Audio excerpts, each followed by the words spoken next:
And thanks everyone for attending. As Taylor mentioned, we just got access to Copilot last week. Um, we barely had the chance to use it, but those of us that have had access to it, we've really kind of tried to dive in as much as possible so that we can share some good information for you.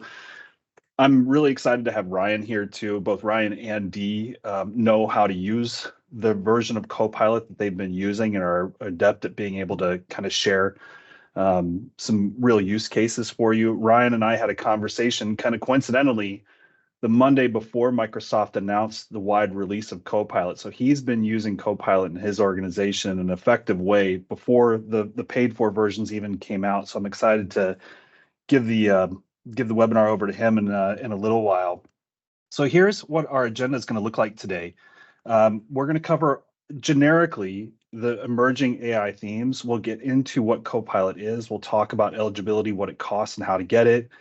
I want to show you how it'll show up in Word, Excel, PowerPoint, Teams, and Outlook. Dee will get into the demo, then we'll hand things over to Ryan. And then, as Taylor mentioned, we'll get into Q&A. You did ask a lot of really good questions, some of which we just can't answer yet because we haven't used it enough to know. So some of them are pretty complex and I think could be specific maybe more to Chat GPT than it could be to Copilot right now. So for those of you that are really interested in moving forward with it, I'll look forward to hearing from you, and we're going to announce some ways in which we can hear from each other near the end of the presentation. So some of the themes that are kind of emerging, there's four key things that I draw your attention to. One, this is here to stay. I'll show you some statistics in a minute. We'll breeze right through that because I know that stuff is really boring. But the other theme is I think most are viewing the AI, the emergence of AI, as a productivity enhancement versus kind of the fear mongering that's gone out as a job replacement. I see it, we see it as a force multiplier, and I know that a lot of the folks that we've been talking to it see it the same way. This is going to make us better.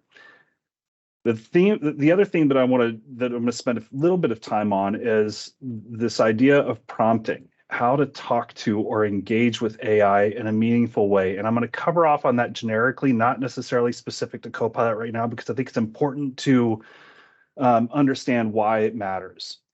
And then lastly, when you think about engaging with AI in any capacity, the general idea is to approach it the same way you would as if you were training a new employee or working with an intern. And I think that really matters as you consider how we're going through the information that we're going to share today, because when you think about engaging with a new employee or an intern, we usually greet them warmly. We work with them to tell them what we want them to do. We check their work. We answer their questions. We check in on them regularly. And I think that AI, and certainly my use of it, warrants that kind of approach. So let's get into some of the statistics that I was going to show. First is nearly 90% of organizations that were polled, and you can see that was from down in the left-hand corner, it was from MIT Sloan Management. Nearly 90% of organizations think that AI is going to give them a competitive edge. I think of it a little bit differently. I'm worried that if we don't get into it, others will pass us by. So I think of it based more of a fear-based thing, not necessarily as an excited competitive edge, but I think it's important to embrace this because those of us that are going to use this are going to accelerate past those of us that aren't going to use this or aren't going to get into it. And the next slide here shows two statistics, the one in the middle and the one to the right. So I think it's pretty common that many people, not necessarily like everybody who works, feel like they have the lack of time and sometimes the energy to do what they need to do. And more than 70% of people are looking to embrace AI as a way to be able to get more done and accomplish things that they weren't previously able to accomplish. So this is widely being adopted by people, employees, and I can certainly speak to that here in our organization. When ChatGPT was released in November 22, I was surprised at how many people were playing around with it to get it to figure out how to use it so they could advance their own work. Let's talk about prompting. The first point that I think is important to note is that AI is not Google or Bing. Why does that matter? So when we traditionally have Googled or searched for things in search engines, you and I could put in the same search terms, and if we were in the same area, we'd likely get the same results. That's not true with AI. Why does that matter? Because what we say and how we say it matters. So just like if you and I were to have a conversation today about a topic, we could have the same conversation tomorrow and we'd have a completely different conversation and we use completely different words. That's true of generative AI. And so when you prompt, the advice that we're hearing widely is tell AI who you are. So you want to consider creating a prompt persona, and then you want to tell it what you want.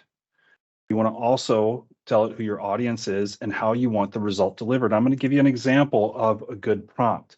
So you want to act as though you are a Gartner expert research analyst with many years of experience that specializes in B2B research. The goal is to provide me with information I need to prepare for my meeting with senior management. And I want three things. I want a draft summary. I want three to five strategic initiatives. And then I want you to identify the top five risks in bullet form. Now, your output will likely be exactly what you ask it to be, and then you'll have the opportunity to further curate that information or make it better. So it's really important to consider doing this from a new employee standpoint. So I'm training this person, so I need to tell them who I am, what I want, how I want it, and then you can iterate from there. And there's been some recent research that I think is really fascinating. And this, you can maybe embody your own ability to be Ted Lasso here, but the research basically says the more positive you are, the more you can emotionally engage with AI, the better your results will be. And so that reemphasizes the point that I made just a minute ago about showing up to this as though it's a new employee. So when we greet a new employee, we don't greet them as though we've known them forever and we're just passing by. We warmly embrace their presence and we make sure they're comfortable in doing things. So consider doing that when you work with any kind of AI. Now, with the emergence of Copilot, Microsoft has given some additional context for how to prompt, and I'll point you to the far right-hand side where it says source. So source is tell it where you want to get the information from. So if I'm in my 365 instance, I might say, Taylor, or Copilot, I want you to get this information from my chats with Taylor and from my OneDrive. It'll know specifically where to go after that information. So that's the one additional thing that we've learned in our use of Copilot so far, is that we want to kind of focus it on where to get the data. So let's talk about Copilot. I really liked this cartoon because I think it's relevant here. If you're familiar with Clippy, you might see Copilot as its ascendance into its father. I'm going to talk about three different versions of Copilot today. There's the free version, which I think Ryan's going to cover off on. Then there's the personal version, which became available last week. And then we'll talk mostly about 365 or Copilot for 365. So the word Copilot, now Microsoft in their infinite wisdom, they haven't made it easy for us to understand what Copilot is. It's been confusing to me as they've announced this over the past year. It seems like they've kind of solidified in the naming convention. So Copilot in and of itself, when that's said or when it's referenced, is just the free version. It used to be Bing Chat Enterprise. And if you go to copilot.microsoft.com, this is what you'll see. You'll see Copilot, your everyday AI companion. And I'm sorry for the page here that I didn't do too well, but you'll get these options and then there'll be a chat bar down below. Tell me what you're looking for. And then you can engage with it differently than how you do it with search. You'd say, I'm looking to travel to Europe and I want to take economy comfort or whatever it might be on these dates. And then it'll come up with an itinerary and give you options differently than how you do it in search. It's important to know that when you're using the free version and you're logged into your business account, that your business data is protected. So when you see that word Entra ID, that is your Azure ID, formerly Azure ID. They're calling it Entra now, so that's one naming convention thing to get used to as well. The chat data is not saved, so Microsoft has been really good from a security standpoint here that they're not going to save your information or use it to train their model. The information is based on ChatGPT-4 and DALL-E 3. If you're not familiar with DALL-E 3, that's the imaging creation version. I'm not at all creative, so I haven't played with that at all. I've stayed specifically to either ChatGPT or Copilot. And then the last item on here is that it's transparent and current. And the thing that I like is it's providing citations for each response, and it's sourced with up-to-date information. So that's important because there's been a lot of challenges with where chat's getting this information or where AI is getting this information from. Let's talk about the personal version. It's called Copilot Pro. So when somebody says Copilot, they're talking about free. When they say Copilot Pro, they're talking about the personal version that became available for us to purchase in our personal 365 instances. So if you've got an Outlook or Live account, this is what we're referring to. And this is both for individuals and for families. You can enable Copilot through the settings in your personal account, and you'll pay $20 per user per month. This is the only license that I'm aware of that you can pay for on a monthly basis. And if you've got the family account and you want to enable more than one person in the family, you're going to pay $20 per user per month. So if it's you and your wife, or you and your husband, or you and your child, you will pay $20 per month. So too will whomever else you enable through that family account. Not going to spend any more time on the Pro account. We'll get into Microsoft Copilot for Microsoft 365. So when Microsoft says Copilot 4, that's the way they're going to name their Copilot. So it'll be Copilot for Microsoft 365. That's the business version, the general business version, the stuff that we all typically use. There's also Copilot for Power Platform, Copilot for Security, Copilot for Dynamics. I believe that's the way they're going to solidify on the naming convention for any other product. I'm not going to talk about any of the others except for Copilot for Microsoft 365 because it encompasses Word, Excel, PowerPoint, Teams, Outlook.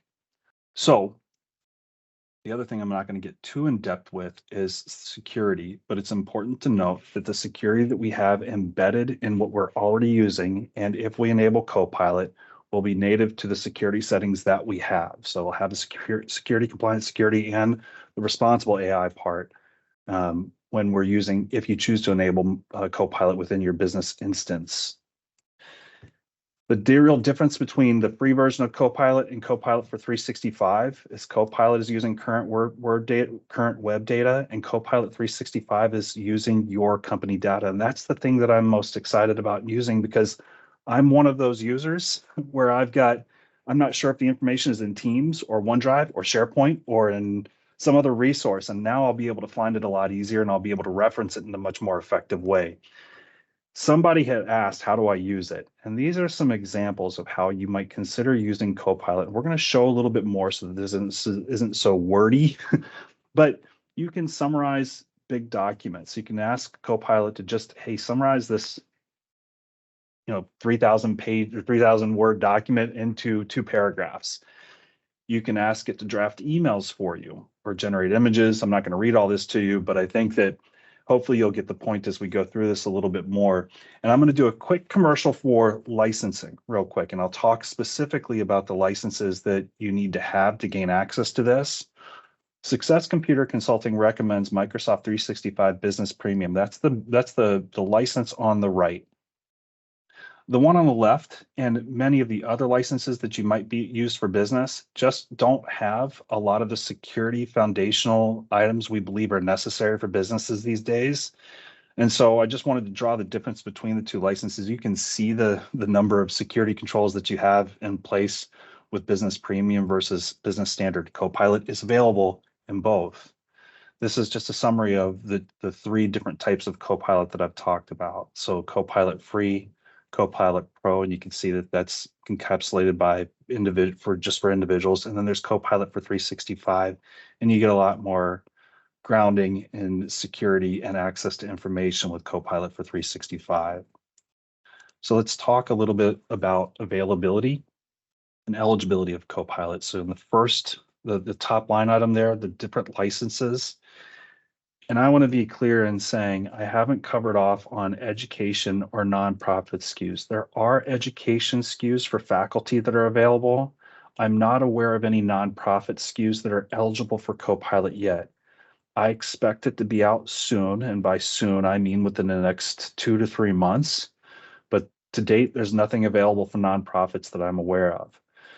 If you have any other license, you can see that Microsoft Business Standard, Microsoft Business Premium, and E3 and E5 are available. So too are Office 365, E3 and E5. That was a surprise to us because everything that we had heard prior to last week's announcement was that those Office SKUs, Office 365, would not be eligible, and they are, which I think is fantastic because it opens up Copilot to so many others. The other thing that I think is really interesting was that there is no minimum order size. So you've likely heard in the news that Copilot, when it was released late last year to businesses, they had to buy at least 300 licenses. So they were paying $9,000 a year for access to those licenses. And I had thought, or we had thought, that Microsoft might issue some kind of minimum order size for businesses as well. So we were really pleased to see you could just order one. Now, one of the drawbacks, I guess, is when you pay for it, it does cost $30 per user per month, but they only will accept a full year of payment. So you'd pay $360 upfront for access to Copilot when you want it. And the other thing that we've learned is that you do need to be using the newest versions of Outlook and Teams. Now, I'm kind of a slow to change guy. And I liked and had become used to the previous versions of Outlook and Teams, but because I wanted to use Copilot, I reluctantly switched last Thursday, and I've been using those new versions and getting used to them so that I can have access to all the promise that Copilot says to offer. Some implementation notes to share with you. And we certainly ran into this. So I'll draw attention to the first four data points here. So when you get it, if you choose to buy it, once it's assigned to an individual, it's available in the web apps version almost immediately. I didn't know that.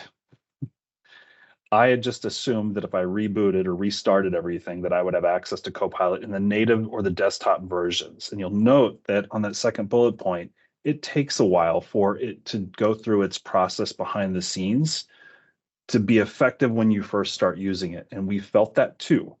So we were pretty frustrated. I think that any of us that got access to it experienced some frustration and trying to, like, where is this? Why can't I use it?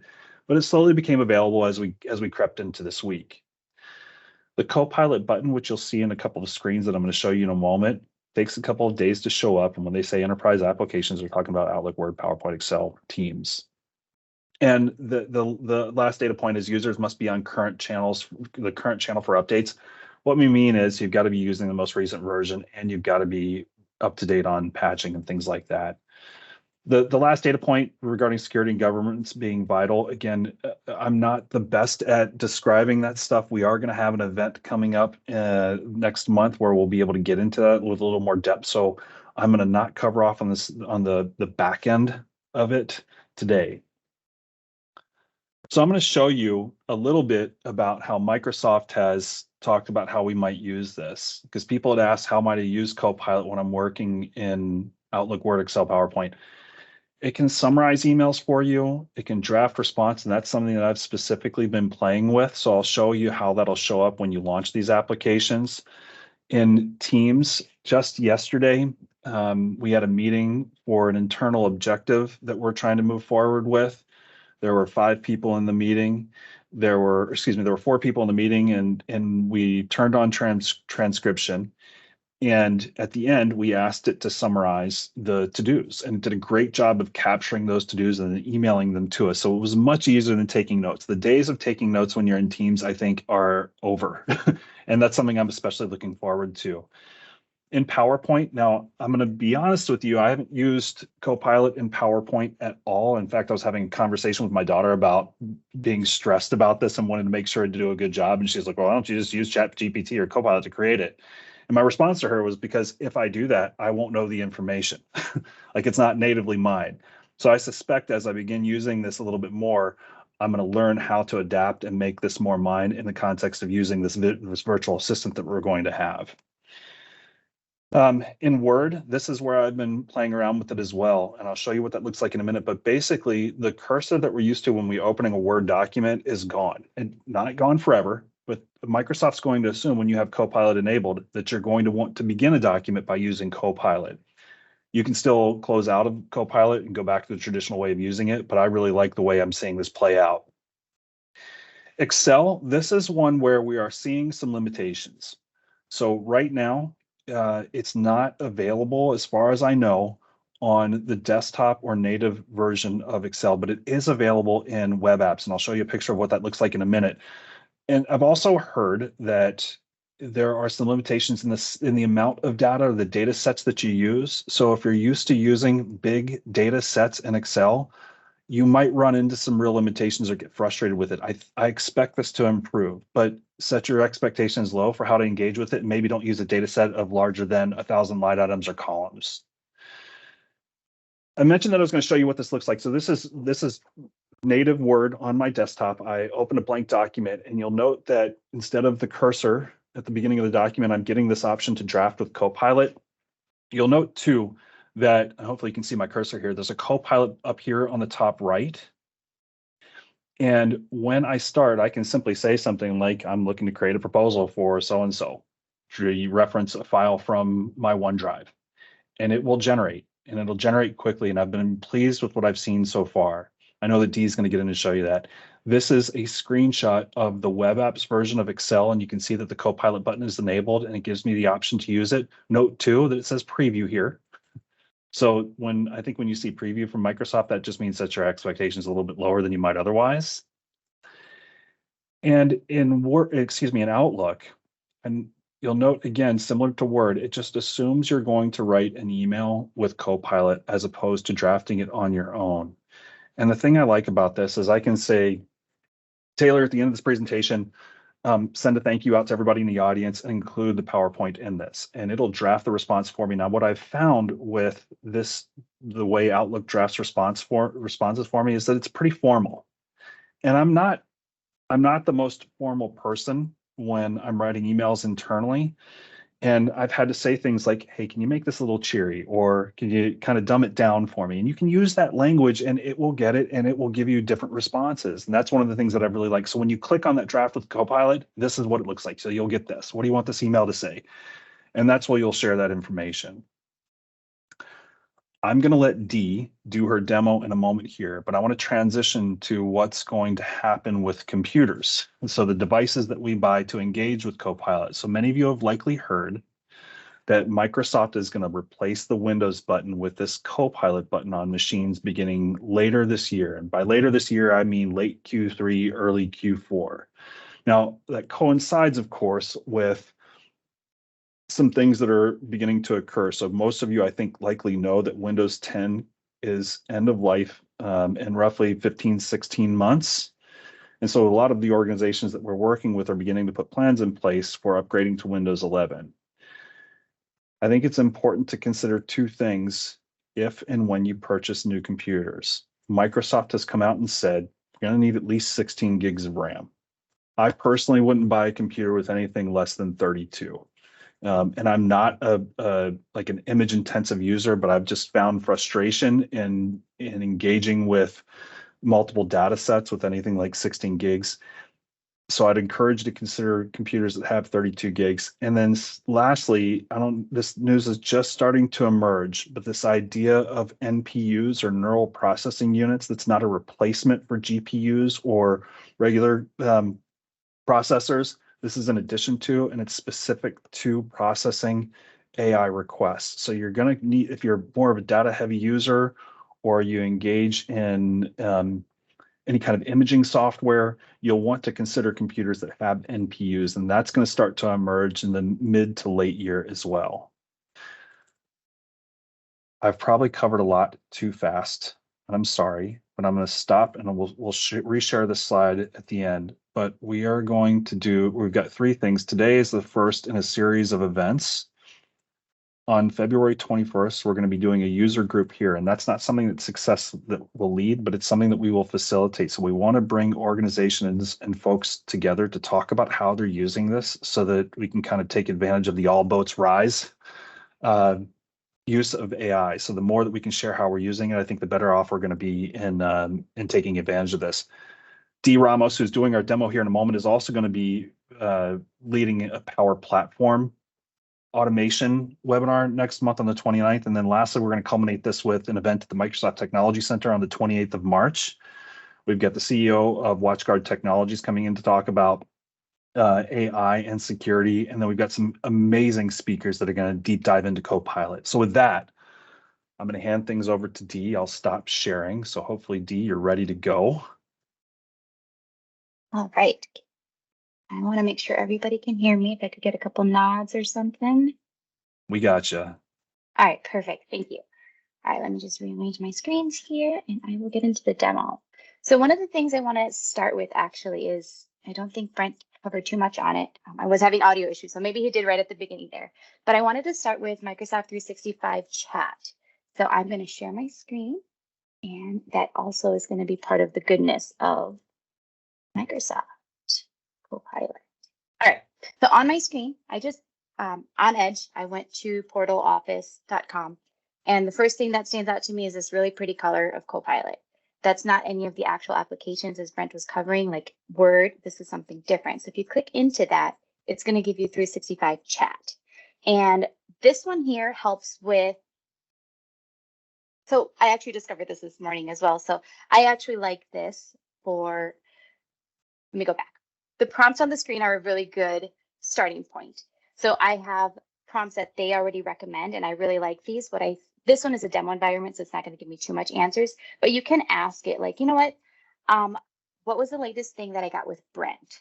And it will give me a date and time. It can also ask it questions like, when is my next meeting with Brent? If there's something that I need to talk to him, it might be time sensitive. My next meeting with him is tomorrow. I can type that in here and it'll give me that information. If it's in 2 weeks, maybe I'd find up a different way to come up with the information. So the prompts are very helpful. These are defaulted ones. There's more in here. Those will change as you kind of open up the screen as well. So one thing I would like to actually get some interaction and feedback is to make sure I'm not the only person on this boat that we lose files, right? If you could give me maybe a laughing interaction or something, you know you got it. Somebody sent it to you. Somebody emailed it to you. You are a little too embarrassed to say, hey, I know you sent this to me, Taylor. Please send it to me again. This is one of those great advantages for.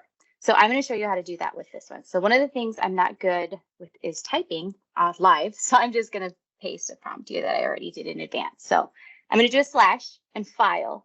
And from there, I'm going to look for a document that's going to describe guiding principles for firewalls.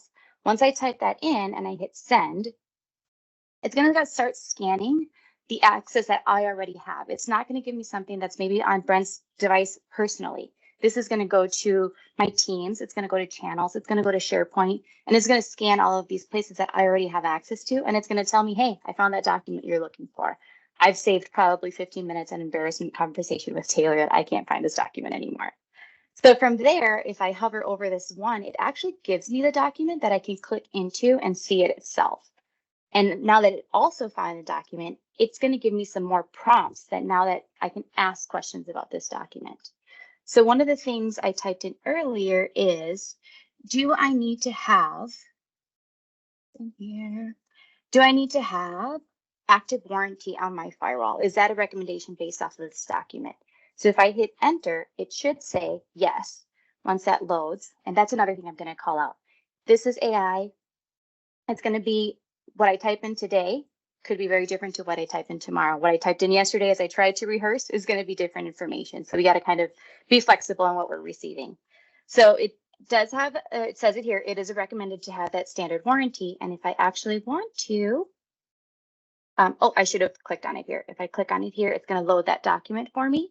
And the very first bullet here, if I zoom in a little bit, it does say you need to have an active warranty on your firewall. So this one is just a chat part of it, of accessing your tools. Another thing that I learned, which was this morning, is that I don't have to ask it specifically things that are related to my access. I can ask it things about Microsoft 365. So I knew I was going to be in this webinar. I know that world doesn't stop because I'm unavailable for an hour. I'm going to get emails, tons of emails. I'm going to get pop-ups on that bottom right hand on my screen. I wanted to disable those. That's not something I do every day. How do I do that? So I actually, if you go up here to new chat, it'll reset you. And then I'm going to find that prompt that said, how do I turn off my Outlook pop-ups? And if I hit send, it actually gave me all the steps and what I needed to do, turn it off, and it seems to be working. I haven't gotten any interruptions yet. So that was pretty simple. No more scrambling and reading through Google documents, I guess. So, all right, that is the 365 chat. I'm going to go into the Word one that Brent was messaging also. So the way I want to share Word is that there's, well, and most of these Copilots as well, you want to consider the create and the edit and the ask part of it. So I'm going to start with creating a Word document. So from here, just as Brent said, we're going to get a Copilot right here to start creating my document. This one over here, I like to use it more for asking questions about the document. So I'm going to start with this one, and I'm going to paste in here information about write me an outline for a 30-minute presentation on how 365 Copilot can help benefit medium to small businesses. So if I hit generate, that's going to start drafting something from information. If you want to stop that, you can go ahead and escape on your keyboard. Otherwise, it does start creating something for you. And then it does actually name it, very similar to what you typed in. And then it's going to save it to a OneDrive location in your documents. So you don't have to worry about saving that as you're creating it.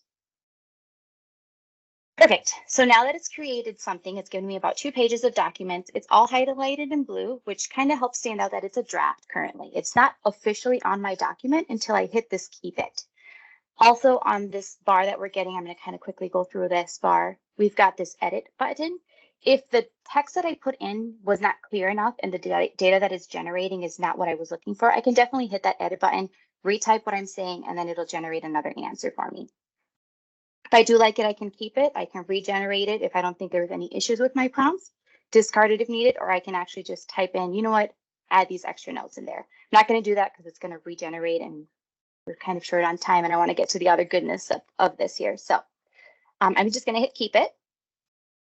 And that's just the part of generating the document. Now that I can kind of edit the document, if I want to maybe talk about security, and it's not truly related, but it's just an example for the demo here, I can highlight this part and I can actually hit this Copilot that's specific to that section. I can have it rewrite it, and it's going to give me some choices for me to pick from. Oops, there it goes. So it's giving me 2 choices, and I can flip, oh, kept on going, give me 3 choices. So I can kind of tab through these and I can pick one that I like. I can replace it. I can insert it below if I do like it, regenerate more answers if I need to. And actually it has a tone here, as Brent was saying earlier, that you can change this to like, you know what, I want this part to be a little bit more casual. Let's regenerate and see what I get. So now it's not just going to give me the 3 that originally it started with, but it's going to give me some more options. So now I have 4 options, 5, 6, there we go, keeps on going. So that's how you can use the rewrite portion of it. And then I'm just going to hit replace, and that's set to go. Another thing that you can do is that you can convert this into a table. So these bullets don't really make too much sense to make into a table, but for the sake of the demo, just going to give it a few seconds. And now it's moved it into one table with 1 column.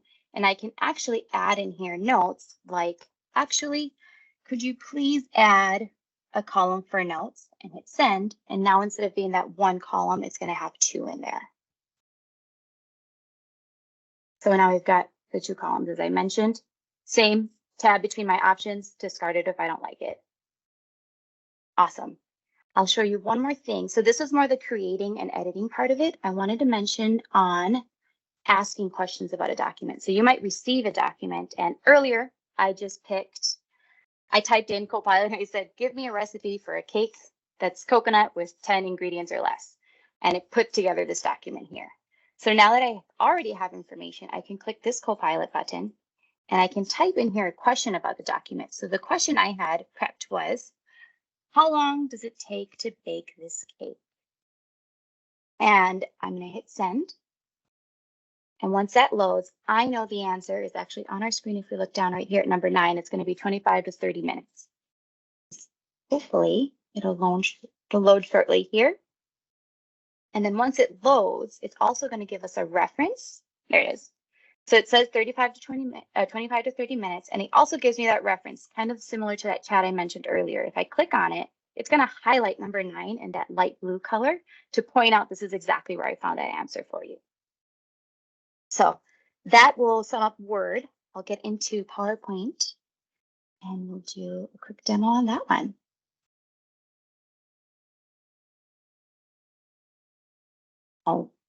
We'll start with creating as well at that document in PowerPoint. So here it's going to load. I did notice it took a little bit longer to load than my normal PowerPoint, but it seems to be working all right. So here's that Copilot button. I'm going to hit that. And I'm going to go to, let's see, whoops, where did it go? that reference that I asked for, please give me this is the example I used earlier, give me a presentation and outline for this demo. And I'm just going to take that information and copy it. And if I go over here, I'm just going to ask it to create a presentation, and I'm going to paste in that information that I got. And then if I hit send, that's going to take a few minutes, but it is going to put together a PowerPoint. It's going to look really nice. It's going to have images. It's going to use the designer that's already in PowerPoint, which you can use as well when you're using Copilot. And then once that loads, you can alter and edit those slides as you want. So I know you can change images. You can ask it to add more slides. You can ask it to condense slides for you. And there is one more thing that I think is pretty cool. I was really hoping that it would have loaded by now so that I could just wow you instead of telling you with boring words. Well, Dee, maybe I can interrupt for a minute while you're doing that. Yep. We had a bit of a scheduling snafu yesterday with somebody else that was going to be on this call. He had a personal issue come up that we needed to pivot to. And Dee has been doing work in Power and Copilot for a while. But I literally asked her to help out yesterday afternoon at 3:30. And I think this just speaks to both, first and foremost, her abilities. And then secondly, the value and the power of Copilot. So I just wanted to give you a break there for a minute, Dee, while this loaded, and say thank you. And I'm just so impressed with you and Copilot. So thanks. No problem. I totally didn't freak out, guys. I was okay when he called. It was fine. So I was into learning and I was already kind of dabbling in the idea. So this wasn't too crazy of a lift. So now we got the document that's loaded. And one of the things that we can say is that, you know what, there's the wow moment that I was trying to say. It put it together for you. And if I scroll this up, it actually gives me speaker notes as well. So that helped. I love that part of it. I thought that was super cool. So now that we've got speaker notes, I can actually ask it now to edit. So I can tell it, you know what, I don't like this image. So I can ask it to change image. Oh, I'm typing. I shouldn't have done that. Change image on slide 1. And we're going to see what it does.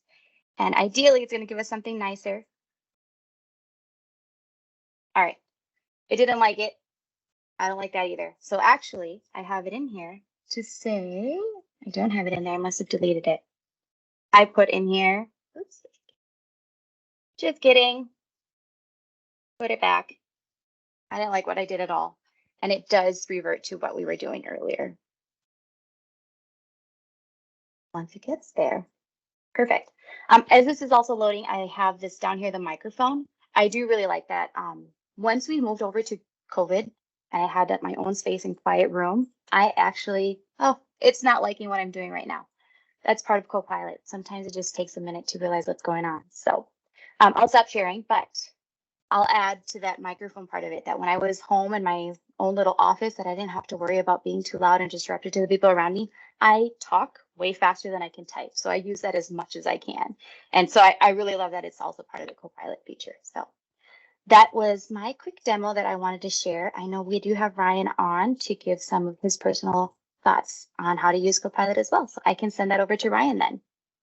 Dee, thanks for doing that. And Ryan, I just want to do a quick introduction. I mentioned that Ryan and I had a conversation. Ryan is the IT services manager for People Incorporated. They're a large mental health services nonprofit here in the Twin Cities. He's been with the organization for, I think 14 years.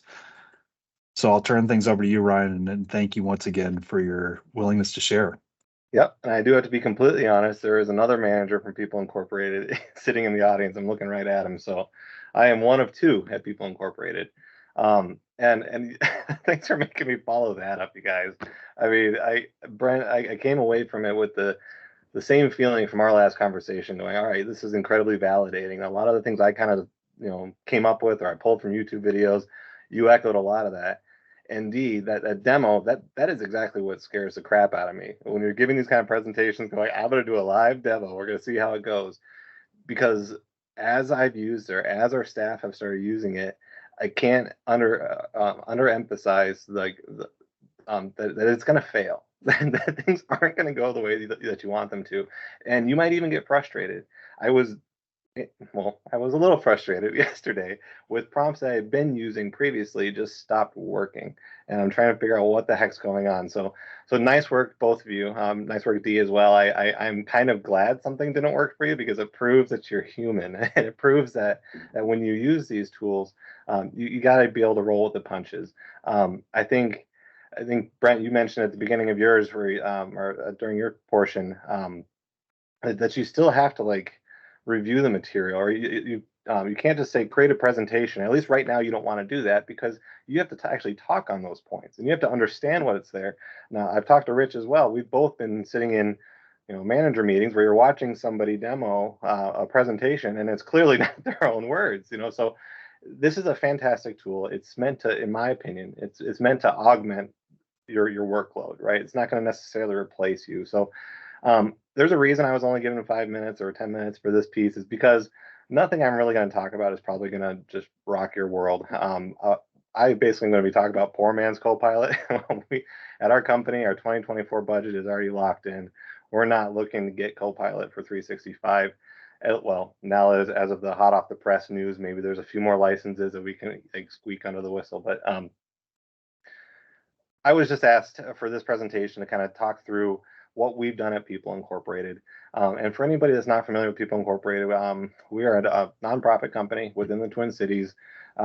We operate a wide range of mental health services. So we've got users across all different gambits. We've got high function. I shouldn't say high functioning, but we got lawyers, we have HR people, we've got finance people, and then we have a whole slew of mental health practitioners with all different ranges of abilities. And so I think Brent and I agree on a lot of the same components here. But one of the things he honed in on at the beginning is something that you hear a lot in the media, which is um, that this is a huge boon for business. This is obviously, there are efficiencies to be derived. There are money to be made. If you don't use it now, you're going to get left behind. I totally get that, and there's a lot of truth to that. But if I'm telling you how things are today at People Incorporated, that's not my mission. When I'm talking to people at the programs, or people that just have this natural spark of curiosity that want to learn a little bit more, it's more about removing apprehension and then pointing them towards the right tools. So we get a lot of staff that say, I've heard the buzzwords, I've seen the marketing materials, the Copilot, is it going to replace me, right? That's maybe, again, this is not earth-shattering news. I apologize. Tune me out if this is just boring to you. But it's more to say, I want you to be satisfied in your job, and I want to introduce you to this tool that's going to hopefully kind of bring some more satisfaction to it. I don't necessarily want you to have to see 8 more clients because now all of a sudden you're so much more efficient in other parts of your job. Maybe that's a perk. Maybe there's a valid case for that. But ultimately, I want to retain you. I want you to feel like you're doing good in the community, because ultimately that's what People Incorporated is all about. So I'm going to get off my little soapbox there and just kind of talk about why we focus on Copilot. So this was already mentioned in Brent's as well, so I'm going to skip through things they're already mentioned, because again, we think similarly. But this is the tool, this is the playground I want staff working in. As a nonprofit mental health company, we are bound by HIPAA, so we have to make sure that people aren't going out and using Bard or ChatGPT or whatever. Because while those tools are fantastic, while I love the fact that I now know why the squirrel in my front yard is black and all the other ones are gray, that's not where I want my staff going to say, I want to write a progress note and I'm going to put all this client information into this PHI, protected health information, because I get, this other, I get 3 different drafts, and all the good stuff that comes with Bard. And again, I really like D in your demo of getting to see, the premium Copilot and seeing the 3 different drafts right out of the gates. That was pretty cool. So thanks for sharing. But essentially, as I point people to, I'm going to actually share a quick screen. So I have a slide deck that I'm intentionally not going to go into the full-on presentation mode, because I'm only planning on doing maybe 3 or 4 of these. But hopefully you can all see it. But I do point out to staff that the reason why we want you to use this tool is because of the green text top and bottom, right? So Brent hit on it, that it's this is your commercial data protection. This is your sandbox that allows you to play with Copilot with very little restriction. So this is really, if you're brand new to the game and you don't even know what to do, that's what I want to emphasize. That go here because there really aren't a lot of consequences for what you're doing because of the fact that your conversation is not remembered. You don't have the luxury or the problem in some situations of a 30-day chat history. You know, when you're done with your conversation, it's gone, and Microsoft's not looking at it anymore. So we use it for work, but also use it for personal, because I really do think that we can have these polished presentations and we can say, here's what it can do for you in the best of situations, right? We run it through its paces, we put it through its paces. Here's some great prompts, check this out.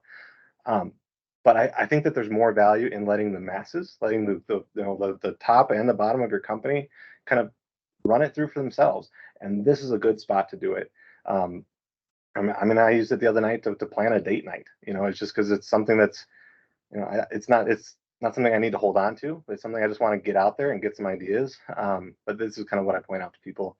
Commercial data protection is not only good from a HIPAA standpoint, but it's also good from I'm just learning how to use it. I want to use it without ramifications. Here we go. So again, poor man's Copilot. Microsoft probably hates me for saying that. We use it almost exclusively through the web browser. Obviously, it's a website at the end of the day. Most of our staff are using it through the Edge browser. They're already authenticated there with their Entra credentials, hence the commercial data protection. Now, we do have some staff that are using it on the mobile app. I've used it there. Your mileage may vary. I don't love it, but it works okay. It's a more intuitive spot if you're looking for a talk to text where you hit the little microphone Dee was talking about. It's also available in the mobile app.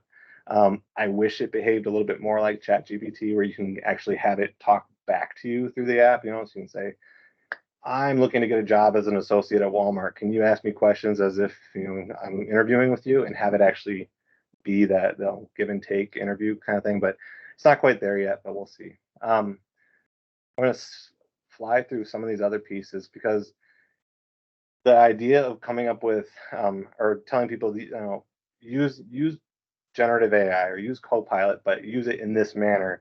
I mean, if you give people enough rule sets, eventually they stop forgetting.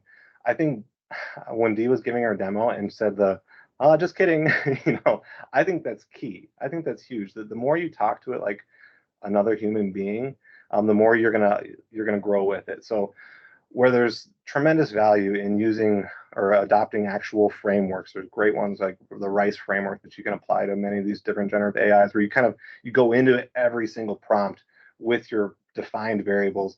There's a lot of potential for greatness there. But if I'm sticking with what we're doing today, I want to, these are the key points I emphasize to staff. Start with the end in mind. Let it know what you're getting for. This is, again, Brent already went through a lot of this. Set the stage. Tell more about where you're going with things. I'm not going to go through all this again because we just all heard it, but there's a couple pieces I think are really key.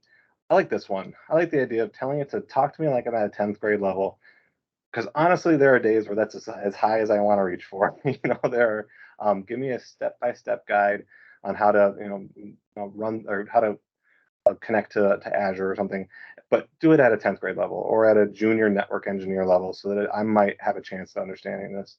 I like the be polite thing. I think that can't be understated either. I think if you're polite to it, it starts to feel a little bit more human, and so it kind of encourages you to be glib at times, to say, hey, I see what you did there, and actually, give it feedback that refines your prompts. But the last one I think is probably the biggest. That's to iterate multiple times over. So don't be afraid to fail. Let it try and say, look, you didn't quite get it right. I wasn't looking for that. Can you say it a little bit differently?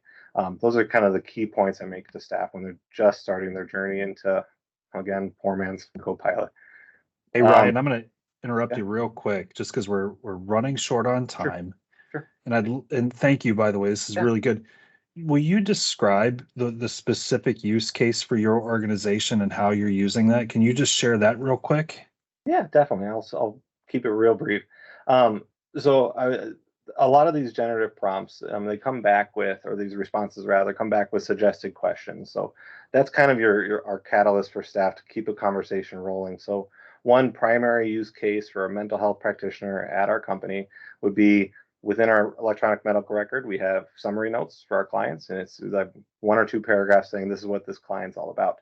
Now, This version of Copilot is designed to bring content into it rather than it going out to graph and seeing everything else. So if our staff can highlight that note within our EHR, have Copilot, ingest it, summarize it, all of a sudden those suggested questions become a lot more valuable. The things that keep the conversation rolling, where it's, can you tell me this client presents with PTSD symptoms. You might get a question that says, well, what resources what treatment options are available for someone with PTSD, or what resources are available for someone with housing insecurity. So that's where we're starting to see some value right out of the gates for somebody's like, I don't know much about this, but here you can copy and paste this in, let it do some of the work for you, but don't be afraid to fail. That's where I'm gonna leave it. That's why, that's the thing that kind of struck me when you and I spoke originally, and you said this really well when you first started talking. That was more as a retention thing or kind of an employee happiness thing. What you just described, I think a lot of people can familiarize themselves with, like, I've just got too much on my plate, make my job just a little bit easier. And that makes people's jobs easier. And I know that in your work specifically, there's a lot of need in the community for those mental health services. Sure. And so if we can make the job easier for those that are providing those services to do the work and stay focused on the work, we get that much better. So I just thought I was attracted to what you shared, because that's a real word use Sure. in the free version of Copilot, and so that's why I wanted to have you focus or have you share a little bit of that today. So thank you very much. We've been getting a lot of questions in the chat. So Ryan, thank you very, very, very much. I owe you something. We'll figure that out afterwards. Not at all. So one of the questions that I want to address that was in the chat was, do I need Windows 11? And I think that answer is changing. So I've heard pretty emphatically no, or yes, you have to have Windows 11, but clearly you can enable Copilot and just use web apps, and it doesn't matter what operating system you're on, within reason, of course. So I think that answer is yes and no. And I thought I heard, and I don't have the answer to this, but I thought I heard they were enabling it for Windows 10. So I'm not sure about that. If anybody knows emphatically, you can say or answer that in the chat. Taylor, were there other questions that came up that you'd like to bring up, or would anybody like to raise their hand? We'd be happy to call on you. There are a couple more questions. Do I need to install a feature? Is the question.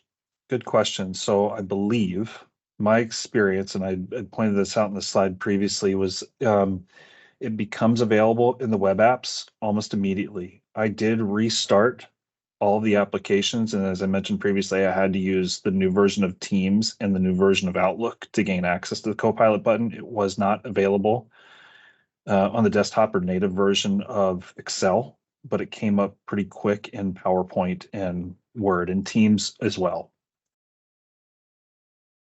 And then one more here. How credible are Copilot third-party references/sources? I've heard stories about AI models developing their own content and then citing it as a credible source. That's beyond my pay grade, my expertise, my education. I'd use ChatGPT to find that out. Probably ruin that answer. I don't know. It's a great question. I just don't know the answer to that, and I don't know that anybody here does. So if anybody, and by here I mean in this session, what else? There's one more clarification asking if microphone can be used for giving instruction to Copilot. Okay, I love that question because Dee referenced this, and to me, this is kind of the future of input. I really do believe that in less than 2 or 3 years, those of us that are embracing this, and sorry for the background, those of us that are embracing this to the extent that you're comfortable just talking to your computer, you will be on the forefront of what's going to change in our use of devices. I mean, we're already used to talking to Siri and to our phones and talk to text. I think that that's coming, and we're going to be embracing that more. So I'd encourage you to try it and come to our user group. So Taylor, would you mind just throwing that slide back up again about the events that we have coming up? And I'm not trying to wrap this up early, by the way. We'll stick around for questions, but I want to be respectful of everyone's time. We're doing a user group. While I'm doing that, there are a couple more questions in the chat. Just in the meantime, sure. If you want to look at those. Certainly. Absolutely. Might this work well for business process mapping and business intelligence from the semantic map of company data? I think so. Dee, you might be able to answer that a little bit better because you're more on the power side of things than I am. I don't know if you've got. Sorry, Brent, I was reading also at the same time we were talking, which Sure. I can't do that. I'm not very well at that. Can I answer Tony's question first and then I'll get to yours? Of course, yes. All right, so Tony put a question about can I ask it to reference another document? And yes. So when I was in the Word part as well, you can reference a document, but it only lets you reference Word documents and PowerPoint documents at the time. And then you can kind of ask it to make my document similar to that other document that it's referencing. So yeah, that was an answer for Tony. Can you tell me yours again, Brent, as I was scanning and reading? It was Jonah's question. Might this work well for business process mapping and business intelligence from the semantic map of company data? I believe that answer is yes, but I think that Yes. truthfully, you've got to get in and use it. Yeah, I would be careful with how like the Copilot itself that you're looking to use, because I know like I really enjoy the Power Platform, and I've used a lot of those Copilots. The one with BI is not as accessible as the other ones are, so I believe so, but it's all moving at a very fast pace, so It I'd have is. to keep up to date. Yeah. So David's question, assuming we need to have Copilot activated on our account for it to be visible in web apps, the answer is yes. That's been our experience so far. And then let's see, can Copilot reference data from third-party, non-Microsoft based CRM systems, or does that data set need to be in a Microsoft product? I don't know the answer to that. Dee, do you know? I know in a Power Platform, it needs to be in Dataverse for it to be used in Copilot. I'm not too sure about all of the other ones. I'm going to defer that answer to maybe reaching out afterwards. We'd be happy to answer it that way. Or again, I'm going to highlight that user group meeting. Eric asks, should we be thinking about how our company data is organized? For instance, there's archive data that we store from 10 years ago. One of the things I like about Copilot is I don't think we have to think about how our data is organized. As like for me, Taylor and Dee will laugh at this. I'm one of the most unorganized users of data ever. I don't know where information is, and so I'm always asking people. And I'm just gotten over the ego side of it. I don't care if I looked up. Now, I can search and I'll get better access to it. And so, Eric, I think that's the way I'd answer the question. The other way I'd answer that question is, as long as your 365 account has access to that data, then you should be able to search and find it with Copilot. I think that's my understanding. Will there be a recording of the presentation available after? I think we are recording that. Taylor's nodding yes. Anything else here? Can you use Copilot to review contracts if it's summarized clause? Yes. Yes, it can. I think Dee did a great job demoing the search side of things and how it can summarize. And so again, this is one of those things where I would definitely use it there and see what you come up with. Now, I want to be really clear. Ryan made a good point about not putting company data into any of the GPTs that aren't specific to Copilot, especially the one that you pay for. Shauna, thanks for the question. Do you mind just being a little more specific about how do the groups work? I'm not sure I have enough to answer that question effectively. And that could just be because I'm dense. Oh, excuse me. How do the current Copilot user groups work? Thank you. We're going to have a meeting here at the office. We're going to limit it to, I think, 20 to 25 people, depending on demand. We'll likely do them more. And the way I framed it up to my group internally is this is us facilitating, not necessarily presenting the way we did today. We're going to share our own experience in using AI, both non-Copilot and Copilot AI. And Ryan, I think it was kind of the genesis of that idea because he's already using it. And he presented a real world use case. And that's what I'm hoping will come from the user groups is people sharing how they're using it, what they're struggling with, and be able to get better faster because of it. So I hope that answered your question, Shauna. And you don't have to be a client to attend. We'd love to host you. And can Copilot get data only from the PC or also from the shared server? I believe it's both, as long as the 365 or Entra account covers it. That's my understanding. And so forgive me for not being able to answer with confidence there. Now, 12:02, I want to again highlight the upcoming events. You do not have to be a client to come to any of these. We'd love to see you. We'd be grateful for your participation. The user group is on February 21st. We'll host that over the lunch hour. We will feed you. The Power Platform event is on the 29th, and Dee Ramos is going to be presenting on that. She's not only is she pretty amazing at being on the fly, but when you give her the time to prepare and learn this stuff, it's freaking awesome. So I'm really looking forward. If you're interested in how the Power Platform can automate a lot of what is otherwise manual, come. And then lastly, we'll do this we'll culminate this series at what we're calling Tech Forward by Success, the Microsoft Technology Center. I'm really excited for this. We've got some great presenters. So registrations are live for those. Thank you very much for taking time out of the day. We'll hang out here for a few more minutes and answer questions as long as you care to hang out. Otherwise, have a great Thursday, and thanks for your interest today.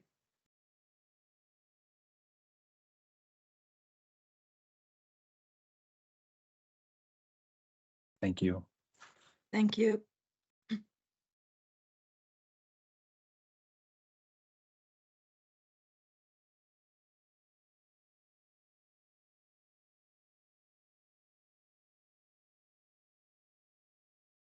One question in here, Brent. Sure. What is the name of the free version of Copilot? Just Copilot. So it was Bing Chat for Enterprise. I would encourage you to go to, let's see, Copilot.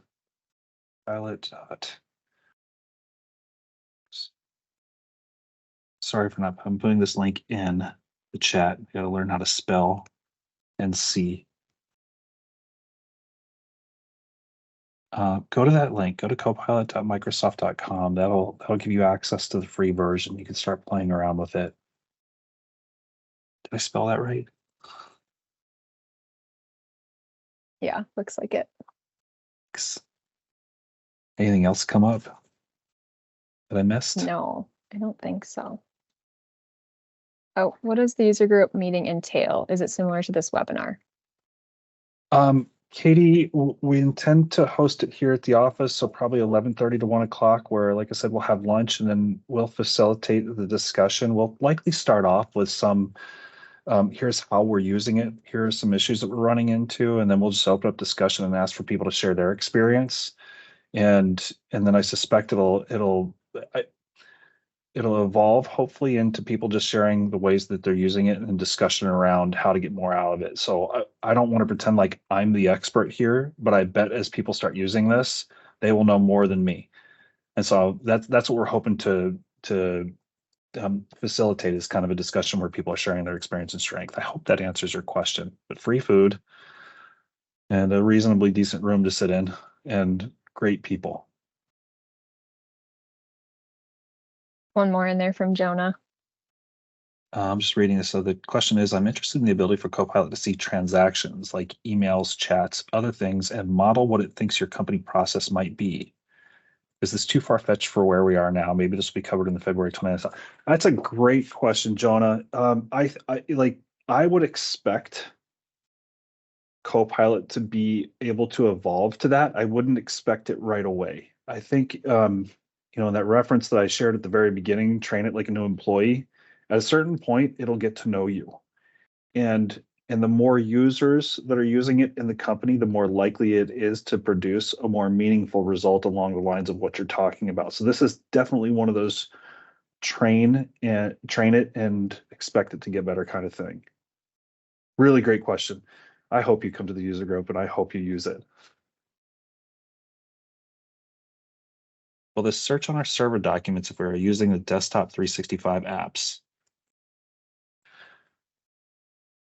I think, but again, I think it has a lot to do with your Azure slash Entra access. So I don't mean to to not be clear in that, but that's my understanding is as long as Azure has reach into it or your Entra ID has reach into it, you should be able to leverage those documents. Hi, Julie. My gosh, it's so nice to hear from you. Can my basic and intermediate 365 users benefit from Copilot? Ryan touched on this earlier, and I might ask him for his slides because I think he said it better than I did in my slides. But this is one of those things where you want to practice and you want to give people really simple ways to practice.